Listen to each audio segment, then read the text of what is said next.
আমাদের সমাজে এমন অনেকেই আছেন যারা প্রতিদিন রোজগারের ওপর নির্ভর করে চলেন, অর্থাৎ দিনমজুরি করেন। তাদের পক্ষে কি কোটিপতি হওয়ার স্বপ্ন দেখা সম্ভব? প্রথমে শুনলেই মনে হতে পারে এটা হয়তো আকাশ ছোঁয়া কল্পনা, কিন্তু বিশ্বাস করুন, সঠিক পরিকল্পনা, কঠোর পরিশ্রম আর একটু বুদ্ধি খাটালে এই স্বপ্নও সত্যি হতে পারে। আজকের ভিডিওতে আমরা একজন দিনমজুরির খেটে খাওয়া মানুষ কিভাবে ধাপে ধাপে কোটিপতি হতে পারে তার 7টি বাস্তবসম্মত উপায় নিয়ে আলোচনা করব। চলুন শুরু করা যাক। অনেকেই ভাবতে পারেন দিনমজুরদের জন্য কোটিপতি হওয়ার কথা বলাটা কি বাড়াবাড়ি নয়? একেবারেই নয়, কারণ সংকল্প ও পরিশ্রম। দিনমজুররা প্রতিদিন যে পরিশ্রম করে তা অসাধারণ। এই পরিশ্রমকে যদি সঠিক পথে চালিত করা যায় তাহলে অসম্ভবও সম্ভব হয়। ছোট থেকে শুরু। কোটিপতি হওয়ার জন্য শুরুতেই কোটি টাকা লাগে না, দরকার হয় একটি সঠিক মানসিকতা এবং ছোট ছোট পদক্ষেপ নেওয়ার ইচ্ছা, আশা ও প্রেরণা। এই ভিডিওটি হয়তো অসংখ্য মানুষকে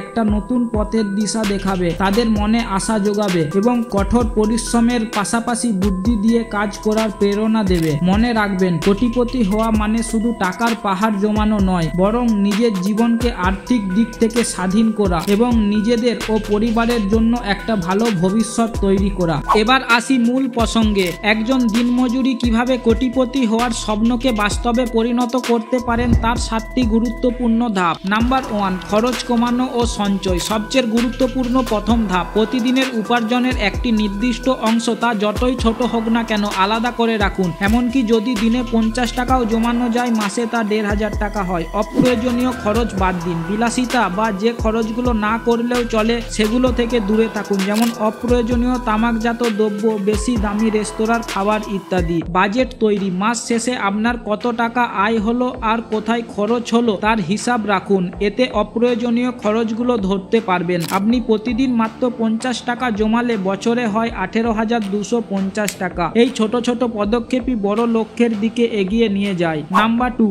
আয়ের একাধিক উৎস তৈরি করা। শুধু একটি আয়ের উপর নির্ভর করে থাকলে ঝুঁকি থাকে। আপনার বর্তমান কাজের পাশাপাশি অতিরিক্ত আয়ের পথ খুঁজুন। আপনার কাজ শেষে কিছু বাড়তি সময় অন্য কোনো কাজ করুন, যেমন সন্ধ্যাবেলায় সবজি বিক্রি, রাতে পাহারাদারি, ছোটখাটো জিনিস ডেলিভারি করা ইত্যাদি। আপনার যদি কোনো বিশেষ দক্ষতা থাকে, যেমন ইলেকট্রিকের কাজ, রাজমিস্ত্রির কাজ, সেলাই মেশিন বাগানো ইত্যাদি, তাহলে সাপ্তাহিক ছুটির দিনে বা অবসর সময়ে সেই কাজগুলো করে বাড়তি রোজগার করতে পারেন। ছোটখাটো হস্তশিল্প তৈরি করে বিক্রি করতে পারেন। 3, দক্ষতা বৃদ্ধি ও উন্নতি। আপনার বর্তমান কাজের দক্ষতা বাড়ান। ধরুন আপনি রাজমিস্ত্রির কাজ করেন, তাহলে নতুন কৌশল বা ডিজাইন শিখুন। একজন ভালো দক্ষ কর্মীর চাহিদা বেশি হয় এবং মজুরিও বেশি পাওয়া যায়। নতুন দক্ষতা অর্জন। হাতের কাজ, যেমন ইলেকট্রিকের কাজ, প্লাম্বিং, স্যানিটারি ফিটিং, মোবাইল মেরামত, ড্রাইভিং, এই ধরনের কাজের চাহিদা সবসময়ই থাকে। একটু কষ্ট করে এই দক্ষতাগুলি অর্জন করতে পারলে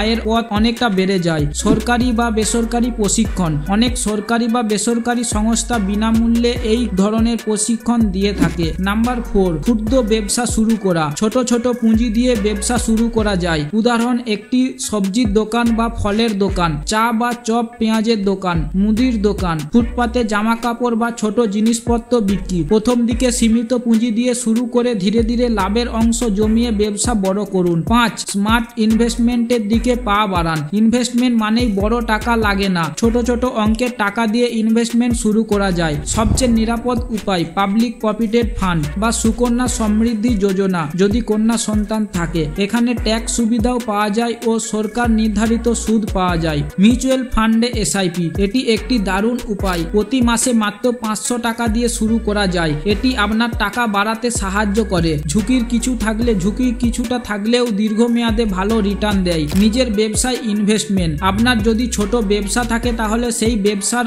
আয় থেকে কিছু অংশ পুনরায় বা ব্যবসাতে ইনভেস্ট করুন, এতে ব্যবসা দ্রুত বাড়বে। নাম্বার 6, ঋণের বোঝা কমান। যদি কোনো উচ্চ সুদের ঋণ, যেমন ক্রেডিট কার্ড ঋণ বা পার্সোনাল ঋণ থাকে, তাহলে প্রথমে সেগুলো পরিশোধ করার চেষ্টা করুন। অপ্রয়োজনীয় ঋণ নেওয়া থেকে বিরত থাকুন। ঋণ পরিশোধে যে টাকাটা খরচ হচ্ছে সেই টাকাটা আপনি সঞ্চয় বা ইনভেস্টমেন্ট করতে পারেন। নাম্বার 7, ধৈর্য এবং শৃঙ্খলা। কোটিপতি হওয়া কোনো রাতারাতি ঘটে যাওয়ার বিষয় নয়, এর জন্য প্রচুর ধৈর্য এবং কঠোর পরিশ্রমের প্রয়োজন। আপনার লক্ষ্য স্থির রাখুন। প্রতিদিনের ছোট ছোট প্রচেষ্টাগুলোকে আপনাকে বড় লক্ষ্যের দিকে এগিয়ে নিয়ে যাবে। বাজারের ওঠানামা বা ছোটখাটো সমস্যায় বিচলিত হবেন না, আপনার পরিকল্পনা অনুযায়ী এগিয়ে চলুন। বন্ধুরা, কোটিপতি হওয়ার এই পথটা সহজ নয়, কিন্তু অসম্ভবও নয়। একজন দিনমজুরির খেটে খাওয়া মানুষও নিজের আদম্য ইচ্ছা শক্তি, বুদ্ধি এবং এই 7টি ধাপ মেনে চললে একদিন ঠিকই সফল হবে। আপনার পরিশ্রমের সাথে যদি সঠিক পরিকল্পনা যোগ করা হয় তাহলে কোনো স্বপ্নই অধরা থাকবে না। আশা করি আজকের ভিডিওটি আপনাদের ভালো লেগেছে এবং কাজে আসবে। যদি ভিডিওটি ভালো লাগে তাহলে অবশ্যই একটি লাইক করবেন, বন্ধুদের সাথে শেয়ার করবেন এবং আপনার মূল্যবান মতামত কমেন্ট বক্সে জানাবেন। আর হ্যাঁ, আপনি যদি আমার চ্যানেলে নতুন হয়ে থাকেন তাহলে সাবস্ক্রাইব করতে ভুলবেন না এবং পাশের বেল আইকনটিতে টিপে দেবেন যাতে আমার কোনো ভিডিও মিস না হয়। ভালো থাকবেন, সুস্থ থাকবেন, দেখা হবে পরের ভিডিওতে।